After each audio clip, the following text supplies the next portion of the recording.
Hello friends, வணக்கம். இன்றைக்கி செவ்வாய்க்கிழமைங்க. காலையில் டிஃபன் வேலையை மட்டும் முடிச்சுட்டு குளிச்சுட்டு கோவிலுக்கு கிளம்பியாச்சுங்க.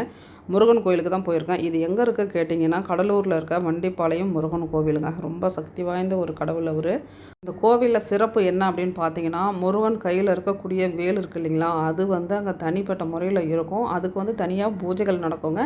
அந்த வேல்கிட்ட நின்று நீங்கள் வேண்டிக்கிட்டு வர்றது உடனே நடக்கும். சக்தி வாய்ந்த ஒரு தெய்வம்னு சொல்லலாங்க.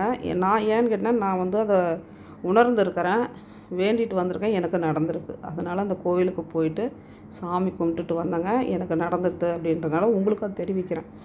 நீங்களும் போயிட்டு மனசார முருகனை வேண்டிக்கங்க. கண்டிப்பாக உங்களுக்கு நடக்க வேண்டியது அனைத்துமே நடக்கும். போயிட்டு வந்ததுக்கு பிறகு தான் லஞ்சு ரெடி பண்ணேங்க.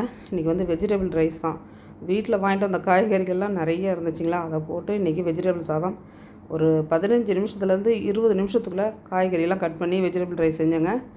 நம்ம பிளான் பண்ணி செய்கிறத விட எல்லாத்தையும் கண்ணாபின்னான்னு கட் பண்ணி போட்டு ஒரு வெஜிடபிள் ரைஸ் செஞ்சோம் அப்படின்னா அந்த டேஸ்ட்டே வேறு மாதிரி இருக்குதுங்க. இதிலே தயிர் இல்லை, அந்தளவுக்கு டேஸ்ட்டு சூப்பராக இருந்தது.